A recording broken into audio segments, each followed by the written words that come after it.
ترڅو چې زموږ په ژوند کې دغه 15 مادې چې د سیرت النبي صلی الله علیه و آله وسلم خلاصه او نتیجه ده نشي پیدا، موږ په خپل ژوند کې تمدن، نهضت او ترقی نشو راوستلای.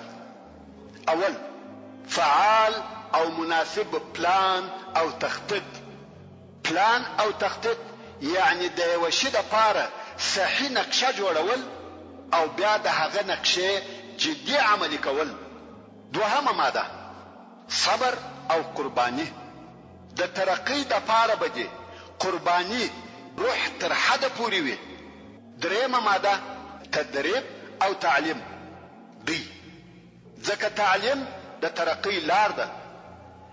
د رسول الله صلی الله علیه و آله وسلم د ژوند او سیرت څخه څلورمه نقطه، د مخالفینو سره په ښه نیت او پراخه زړه ژوند کول دي.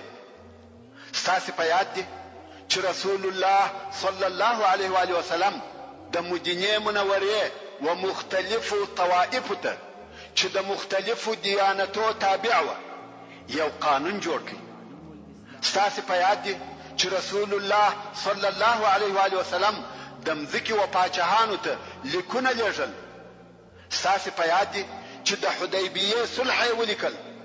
دا ټوله د مخالفینو سره ژوند کول وه.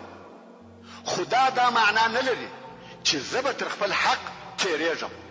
هو، د مخالفینو سره ژوند کوم، خو خپل حق هم حتما غواړم او په خپل دین سره عزیز او محترم یم.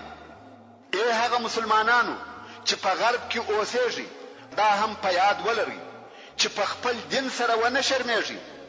پام کوه چې هغه عزت چې تاسې په خپل دین سره لرئ د لاسه ور نه کړئ. په خپل دین معززه اوسئ، په خپل دین سره فخر کوئ او خپل لاسونه په خپل حق پورې ټینګ ونیسئ.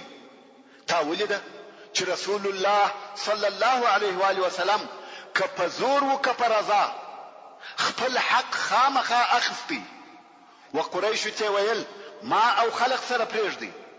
د دعوت د کار څخه یې په هیڅ طریقه سره لاس نه اخیستی، مګر په حلف الفضول کې هم ورسره داخل و.